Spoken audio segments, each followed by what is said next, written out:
प्रभु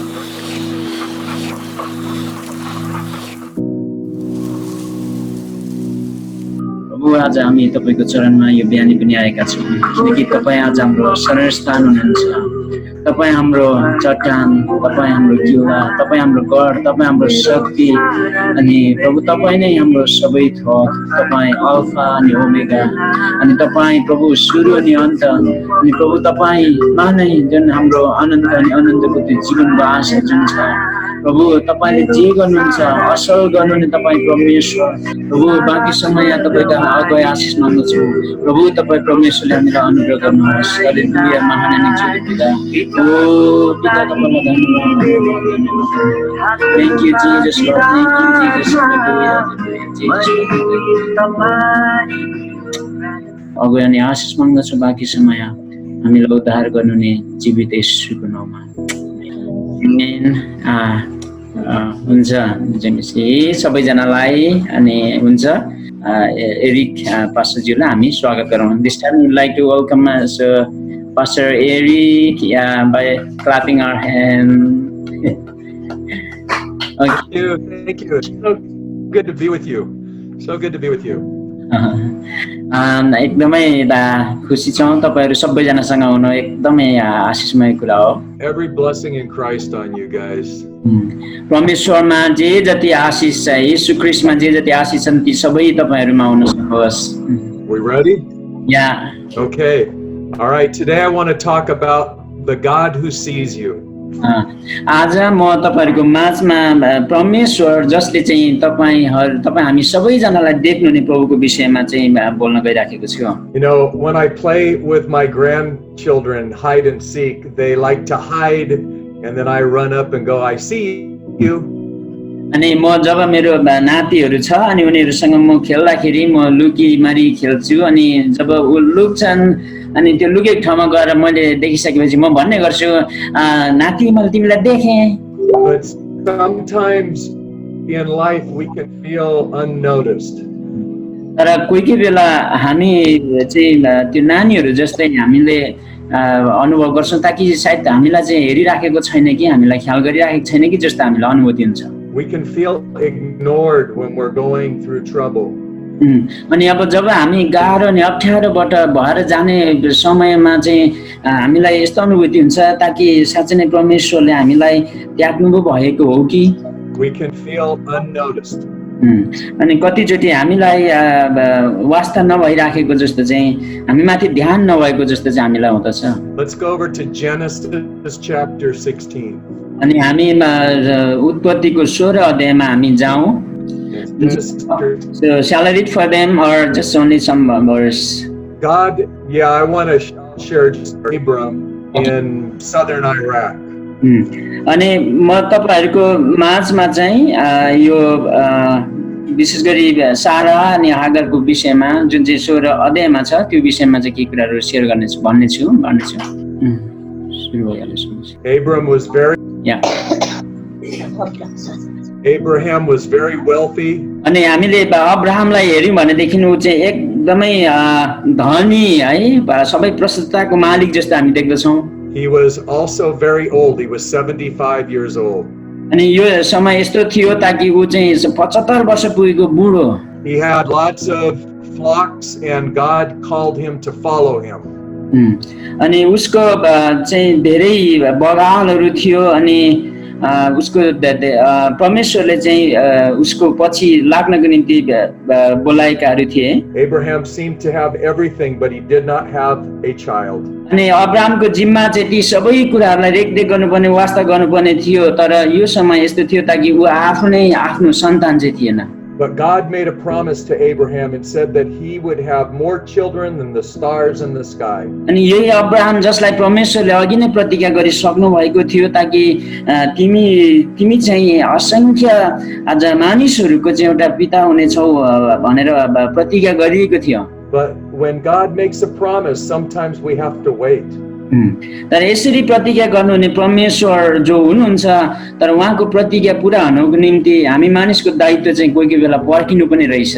So what we're going to read in chapter 16 is we have to wait on the promise and not try to make it happen on our own. अनि हामीले यो 16 अध्यायमा हामीले राम्रोसँगले हेर्यौँ भनेदेखि यहाँबाट हामीले सिक्ने कुरा चाहिँ त्यही हो, ताकि परमेश्वर जो प्रतिज्ञा गर्ने प्रभु हुनुहुन्छ उहाँ पुरा गर्ने पनि हुनुहुन्छ। तर हामीले भनेको समयमा पुरा भएन भनेर हामीले आफ्नै उपाय खोज्नेहरू चाहिँ हामी हुनु हुँदैन। So, Pastor Narbu, could you read chapter 16, verses 1 and 2? म यहाँ 16 अध्यायको 1 र 2 यहाँहरूको निम्ति पढिदिनेछु। यहाँ यसरी लेखिएको छ, आफ्नी पत्नी साराईबाट अब्रामको कोही सन्तान भएको थिएन, तर हागर नाउँ भएकी तिनकी एउटी मिश्री कमारो थिए। साराईले अब्रामलाई भनिन्, हेर्नुहोस्, परमप्रभुले मेरो कोख बन्द गरिदिनु भएको छ, यसकारण मेरी कुमारी कहाँ जानुहोस्, कमारो कहाँ जानुहोस्, सायद त्यसबाट मेरो निम्ति सन्तान हुन सक्छ। So, Sarah blamed the Lord for not having children, and she tried to build a family on her own, in her own way. अनि यो अवस्थामा आइसकिसकेपछि सायद यो साराले चाहिँ अब के गर्न खोजेको हामी देख्दछौँ भन्दाखेरि चाहिँ परमेश्वरले गर्नुभएको प्रतिज्ञाका कुराहरू जुन पुरा नभएर ऊ सायद दिक्क भइकन अब परमेश्वरलाई नै दोष लगाइकन अनि अब नानीहरू हुनको निम्ति ऊ आफैले आफ्नो योजना बनाएको कुरा चाहिँ हामी यहाँ देख्दछौँ। Okay, Pastor, would you read verses 3 through 5? अनि म यहाँ 3 देखि 5 सम्म पढिदिनेछु। अब्राम कनानमा बसेका 10 वर्षपछि तिनको पत्नी साराईले आफ्नो कमारी मिश्री हागरलाई आफ्नो पति अब्रामलाई तिनको पत्नी हुनलाई दिइन्। अनि तिनी हागर कहाँ गए र त्यो गर्भवती भई। जब त्यसले म गर्भवती भएछु भने थाहा पाई, तब त्यसले आफ्नो मालिकनीलाई तुच्छ दृष्टिले हेर्न लागि। साराईले अब्राहमलाई भनिन्, म माथिको अन्याय तपाईकै शिरमाथि परोस्। मैले आफ्नो कमारी तपाईकै काखमा दिएँ र त्यो गर्भवती हुने बित्तिकै मलाई तुच्छ दृष्टिले हेर्न लागि। परम प्रभुले तपाईँ र मेरो बीचमा इन्साफ गरिदिउन्। So when Hagar became pregnant, she also began to mistreat Sarah. अनि अब यहाँनिर जब हागर जो गर्भवती भइन् अनि यो समयदेखि उसके मालिकले साराईलाई चाहिँ एकदमै तुच्छ नजरले घृणित दृष्टिकोणले हेर्न थालेको हामी यहाँ पाउँदछौँ। And Sarah, who took matters into her own hands, now blames Abraham. अब सारा नै थिइन् जसले चाहिँ यो सबै कुराहरू गर्नका लागि उक्साएको थियो, सबै योजना मिलाएको थियो। अनि तर अब अहिले आएर चाहिँ उसले फेरि अब्राहमलाई यो दोष दिन थालेकी छिन्। Could you read verses 6 to 8? हुन्छ 6 देखि 8 सम्म प्रभुको वचन यहाँ छ, यसरी छ। तर अब्राहमले सारालाई भने, हे हाम तिम्री कमारी तिम्रै हातमा छे, त्यसलाई जे गर्न मन लाग्छ त्यही गर। तर तब साराईले त्यससित कठोर व्यवहार गर्न लागिन् र त्यो तिनको सामुन्नेबाट भागेर गई। परमप्रभुको दूतले तिनलाई उजाड स्थानमा उसदा शिरतिर जाने बाटकै पानीको मूलनेर भेटाए र तिनले सोधे, यस साराईकी दासी हागर कहाँबाट आइस र कता जाँदैछेस? त्यसले भने, मेरो मालिकले साराईको सामुन्नेबाट भाग्दैछु। So everybody is now in a bad way.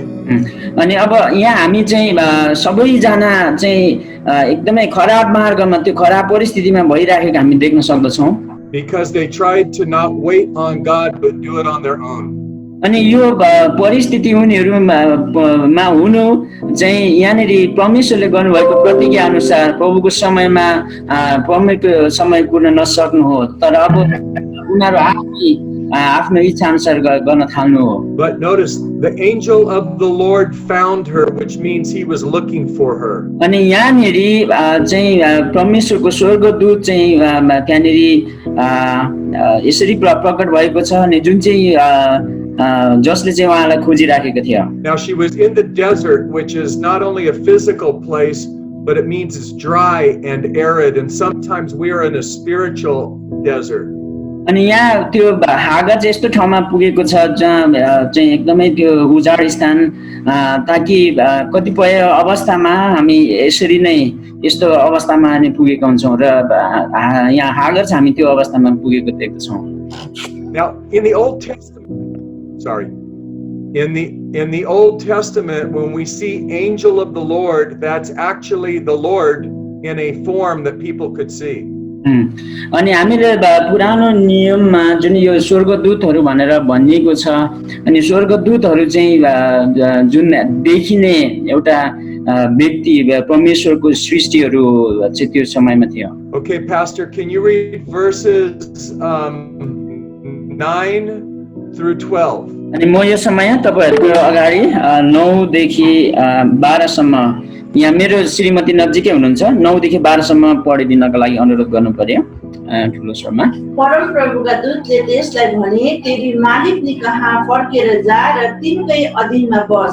परम प्रभुका दूतले फेरि त्यसलाई भने म तेरो वंशलाई यति औधी बढाउने छु कि त्यो धेरै भएकोले गन्न सकिने छैन. परम प्रभुका दूतले त्यसलाई भने त गर्भवती छेस र तैले एउटा छोरो जन्माउने छेस. तैले त्यसको नाम इस्माएल राख्नु किनभने परम प्रभुले तेरो दुःख हेर्नु भएको छ. मानिसहरूमा त्यो जङ्गली गधा जस्तै हुनेछ. त्यसको हात सबैका विरुद्धमा उठ्नेछ र सबैका हात त्यसको विरुद्धमा उठ्नेछन्. आफ्ना सबै नातेदारहरूकै शत्रुतामा त्यो बसोबास गर्नेछ.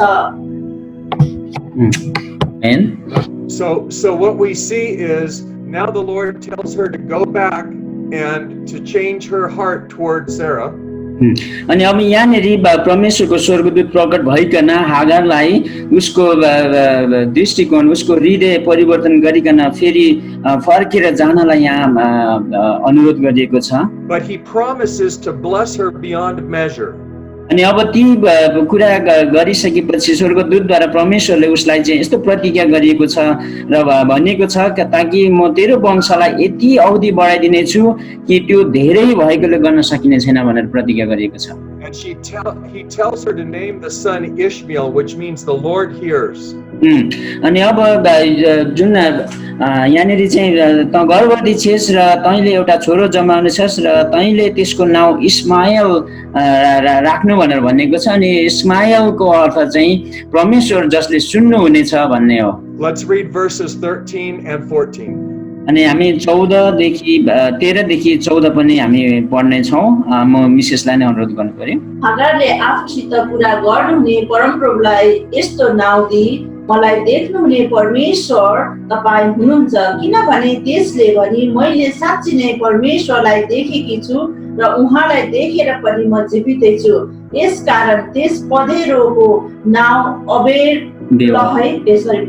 लहै रोइ राखियो. कादेश र बेरेतको बीचमा त्यो पर्छ. Notice now that she has seen the Lord, she gives the Lord a name. अनि अब यहाँनेरि आएर जब परमेश्वरले जे भन्नुभयो अनि परमेश्वरको कुरा सुनिकन अब हागारले चाहिँ परमेश्वरलाई यस्तो नामले पुकारेको छ ताकि भन्दैछ मलाई देख्नुहुने परमेश्वर तपाईँ हुनुहुन्छ भनिकन परमेश्वरको नाम चाहिँ उसले दिएकी छ. Up until this time, the Lord had not revealed his name. Moses was not here yet. अनि यो समय चाहिँ यस्तो थियो जुन समयमा परमेश्वरले आफ्नो नाम आफैलाई प्रकट गराउने कामहरू भएको थिएन. इभन जुन चाहिँ मोसालाई पनि परमेश्वरले आफ्नो रूपहरू प्रकट गर्नु भएको थिएन. So she had a very personal experience with the Lord and said, "You are the Lord who sees me."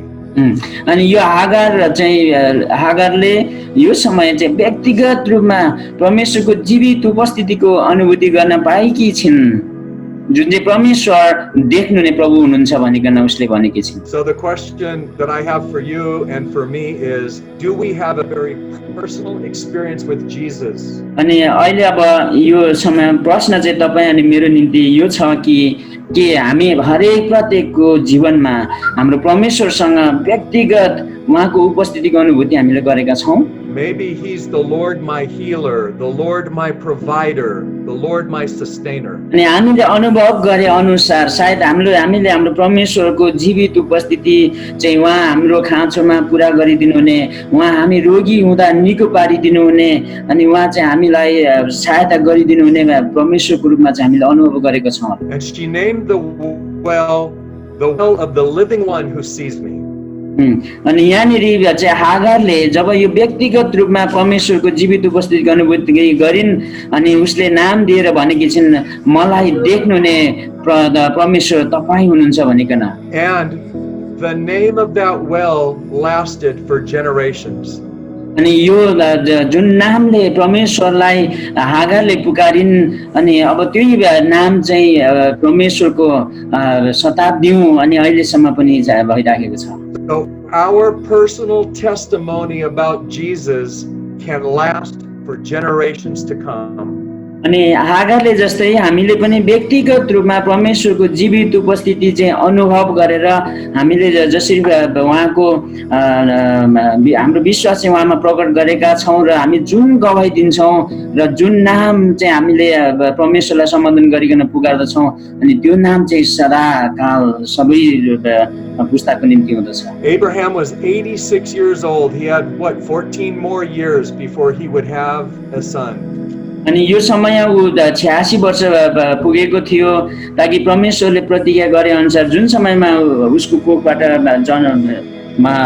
नानीको जन्म भएको थियो त्यो भन्दा 14 वर्ष अगाडि भइराखेको यो कुराहरु। Sometimes when we have to wait on the Lord, we can begin to think he just doesn't see us. अनि हामीले चाहिँ यस्तो परिस्थितिमा हामीले कतिचोटि परमेश्वरको प्रतीक्षामा भर परेर हामी बस्ने हुनुपर्दछ ताकि हामीले कतिचोटि चाहिँ हाम्रो मनमा चिन्ता शंकाहरु चाहिँ आइसकेको हुन सक्छ तर पनि हामी पर्खिनु पर्छ। He does see us. अनि यहाँबाट हामीले हेर्ने कुरा चाहिँ यही हो बुझ्ने कुरा चाहिँ यही हो ताकि परमेश्वर चाहिँ हामीलाई देखिनुहुने परमेश्वर हुनुहुन्छ। Let's go to 2 Chronicles chapter 16. अनि यो समय म तपाईहरुलाई दोस्रो इतिहास 16 अध्याय पढ्नको लागि अनुरोध गर्दछु। And we're going to go to verse 9, one verse. अनि 2 Chronicle chapter 16 Yes, verse. अनि म 9 पद तपाईहरुको निम्ति पढिदिने छु है। यहाँनिर यसरी लेखिएको छ किनकि जसको हृदय उहाँ प्रति भक्त छन् तिनीहरूलाई सहायता दिन सारा पृथ्वी भरि नै परम प्रभुको दृष्टि रहिरहन्छ। यस कुरामा तपाईले मूर्खता गर्नुभयो अब उपरान्त उहाँले युद्ध गरिरहनु पर्नेछ। आमेन। This is a beautiful passage of hope. अनि यो जुन चाहिँ खण्ड छ यो चाहिँ हामीलाई विशेष गरी आशाको सम्बन्धमा हामीले लिने जुन चाहिँ शिक्षा छ त्यसको निम्ति एकदमै राम्रो एउटा खण्ड हो पद अध्याय। That the eyes of the Lord are looking for people who are fully committed to him. अनि यहाँनिर चाहिँ यसरी भनिएको छ ताकि परमेश्वर को दृष्टि चाहिँ ती व्यक्तिहरुमा रहिरहनेछ जसको हृदय चाहिँ उहाँप्रति एकदमै भक्त छन् है। परमेश्वरमाथि आफ्नो मन ध्यान लगाउनेहरु जो जति छन् तिनीहरुमाथि चाहिँ प्रभुको दृष्टि रहनेछ भनेर भनिएको छ। That he can be strong for. अनि उहाँ नै चाहिँ हाम्रो शक्तिको एउटा स्रोत आज हुन सक्छ हुनुहुन्छ। This is a beautiful passage, but it's in the midst of a sad story. अनि यो एकदमै आशिष लाग्दो एउटा अध्याय खण्ड हो तर यो चाहिँ एकदमै दुःख अनि एउटा कष्टको समयको बीचमा यो भएको यो भनिएको छ। Asa was the king of Judah, and as long as he followed the Lord, God blessed him mightily. अनि आशा भन्ने जुन यो राजा छ अनि यो चाहिँ इजरायलको यहुदाको राजा हो। But at some point he decided to not trust the Lord but trust man instead. अनि यो यहुदाको राजा जुन परमेश्वरको एउटा भक्त भए तापनि ऊ एउटा यस्तो परिस्थितिमा पुगिसकेको थियो ताकि जुन समयमा चाहिँ उसले परमेश्वर प्रतिको उसको हृदय चाहिँ अलिक कमजोर भएर अनि अब ऊ चाहिँ मानिसहरुमा भर पर्ने मानिसहरुको सहारा लिने भइसकेको थियो। And so he never sought the Lord again for the rest of his life. We don't know why. अनि यो पछाडी उसले चाहिँ कहिले पनि परमेश्वरलाई एकदमै नजिकबाट हेर्ने काम गरेको देखिँदैन किनकि किन यस्तो भयो चाहिँ हामीलाई थाहा छैन। But the promise still stands for us. अनि तर परमेश्वर जसले प्रतिज्ञा गर्नु भएको छ र त्यो प्रतिज्ञा गरिएको कुराहरु चाहिँ अहिले पनि हामी सबैजनाको निम्ति चाहिँ छ। That just as the angel of the Lord found Hagar, he is looking to be strong for us. अनि जसरी कमजोर हुँदा त्यो मरुभूमिमा पुगिसकेकी हागरलाई परमेश्वरले आफ्नै स्वर्गदूत दूतलाई आज प्रस्तुत गरिकन जसरी उसलाई बलियो बनाउने काम परमेश्वरले गर्नुभयो अनि त्यसरी नै तपाईँ अनि हामी पनि यो कमजोर अवस्थामा हामीलाई बलियो बनाउनको निम्ति हामीलाई खोजिराख्नु भएको छ। Let's close with Isaiah 40. अनि यो समय चाहिँ हामी यशाया 40 अध्यायलाई हेरेर अन्त्य गरौँ। And starting at verse 27, we were here last week.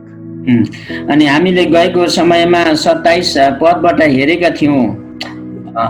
Go ahead when you get there and read verse 27 first. अनि यहाँनिर 27 पदमा यहाँ यसरी लेखेको छ, हे याकुब तँ किन भन्छस्, हे इजरायल तँ किन यस्तो गुनासो पोखाउँछस्, मेरो बाटो परम प्रभुदेखि लुकेको छ, परमेश्वरले मेरो वास्ता गर्नुभएको छैन। Sometimes we just feel that we are hidden from God and He doesn't see us. अनि कहिलेकाहीँ हामी यस्तै अवस्था परिस्थितिमा पुगिसकेका हुन्छौँ र हाम्रो अन्तरात्माबाट पनि निस्किने सुस्केरा चाहिँ यस्तै हुन्छ र भन्ने गर्छौँ र आज परमेश्वरले चाहिँ साँच्चै नै मलाई वास्ता गर्नुभएको छैन। Sometimes we may feel He doesn't care. अनि कोही कोही बेला हामी यस्तो पनि अनुभूति गर्दछौँ ताकि उहाँले चाहिँ साँच्चै नै हामीलाई वास्ता गर्नुहुन्न। Especially when we have to wait.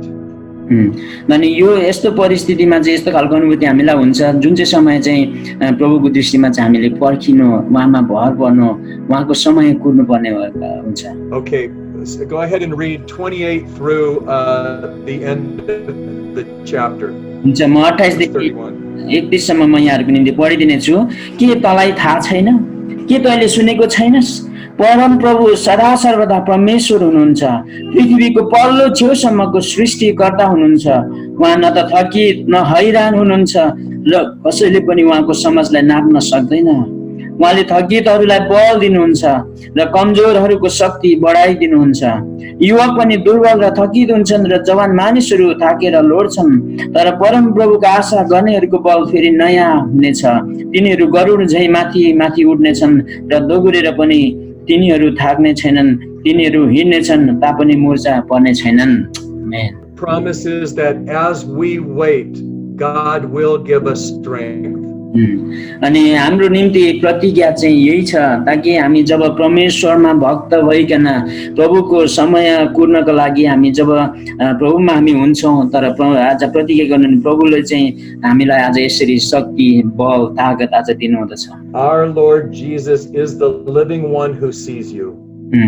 अनि हामीले विश्वास गरेको जीवित परमेश्वर येशू चाहिँ परमेश्वर यस्तो परमेश्वर हुनुहुन्छ जसले चाहिँ हामीलाई यसरी प्रतिज्ञा गर्नुभएको छ। अनि प्रतिज्ञा गरेको कुरा पूरा गर्न प्रभु पनि हुनुहुन्छ अनि हामीलाई देख्नु नै हामीलाई हेर्नु नै परमेश्वर पनि हुनुहुन्छ। That he can be strong for. अनि आज चाहिँ तपाईँ अनि हाम्रो निम्ति एउटा बलियो आज साँच्चै नै किल्ला आज उदिनुहुन्छ। मेरो परमेश्वरले मलाई कहाँ प्रतीक्षा गर्नु भनेर भन्नुभएको छ। Where is God calling us to rely and trust in Him? अनि मेरो परमेश्वरले चाहिँ उहाँले कहाँ भरोसा राख्ने भनेर मलाई भन्दै हुनुहुन्छ। And where might God be calling us to submit to Him? अनि मेरो परमेश्वरले चाहिँ उहाँप्रति कहाँ समर्पित हुने भनेर मलाई बोलाउँदै हुनुहुन्छ। God will call us to soar with His Spirit. अनि परमेश्वरले चाहिँ हामीलाई उहाँको आत्मामा उड्नको लागि हामीलाई बोलाउँदै हुनुहुन्छ। He promises to make us strong. अनि उहाँले हामीलाई दरिलो हुनको लागि प्रतिज्ञा गर्नुभएको छ। Promises to increase His presence in our life. अनि उहाँले हामीलाई उहाँको उपस्थिति हाम्रो जीवनमा बढाउनको लागि उहाँले प्रतिज्ञा गर्नुहुन्छ। And He promises to cause us to walk in His blessings. अनि उहाँले चाहिँ उहाँको आशिषमा हिँड्नको लागि हामीलाई प्रतिज्ञा गर्नुहुन्छ। Pray. आउनुहोस् हामी प्रार्थना गरौँ। Heavenly Father, I pray for my dear brothers and sisters in Nepal. स्वर्गीय हामी सबै नेपाली जति पनि परमेश्वरका तपाईका जनहरू छन् उहाँहरूको निम्ति हामी प्रार्थना गर्दछौँ। I pray, Lord, that if they feel that they are unnoticed, that they would know you are the living God who sees them. अनि यो यस्तो अवस्था छ सायद कतिपय उहाँहरूले साँच्चै नै तपाईँ परमेश्वरको वास्ता तपाईँको एउटा उपस्थिति नभएको जस्तो अनुभूति गर्न सक्लान्, तर प्रभु यो समय तपाईँको अनुग्रह उहाँहरूमाथि रहोस् ताकि तपाईँ हामीलाई देख्नु नै परमेश्वर हुनुहुन्छ भनिकन थाहा पाउन सक्नु। I pray that as they wait on you, they will gain strength and hope. अनि यो समय साँच्चै नै प्रभु तपाईमा भर पर्ने आज हरेक प्रत्येक विश्वासीहरू हुन सकुन् र तपाईँ परमेश्वरको प्रतिज्ञाको प्रतीक्षा गर्नेहरू उहाँहरू हुन सक्नुहोस्। I pray that you would bring them increase in every area of their life. अनि प्रभु तपाईहरुले उहाँहरू हरेकलाई यो समयमा यसरी आशीष दिनुहोस् ताकि जीवनको सबै भागहरुमा उहाँहरू बढ्न वृद्धि हुन सकेको होस्। And I pray that you would bless them with the presence of your Holy Spirit. अनि यो समय पवित्र आत्माको जीवित उपस्थिति उहाँहरूमा होस् भनिकन म प्रार्थना गर्दछु। And I pray that you would bless their children's children. अनि म प्रार्थना गर्दछु ताकि उहाँहरूको छोरा नातिहरूको निम्ति पनि प्रभुको आशीष रहोस्। Thank you for all of this in the name of the Lord Jesus Christ, the living one who sees us. यी सबै कुराको निम्ति धन्यवाद दिन्छौँ हामीलाई प्यार अनि उद्धार गर्ने जीवित येशूको नाममा। आमेन। Amen. Thank you.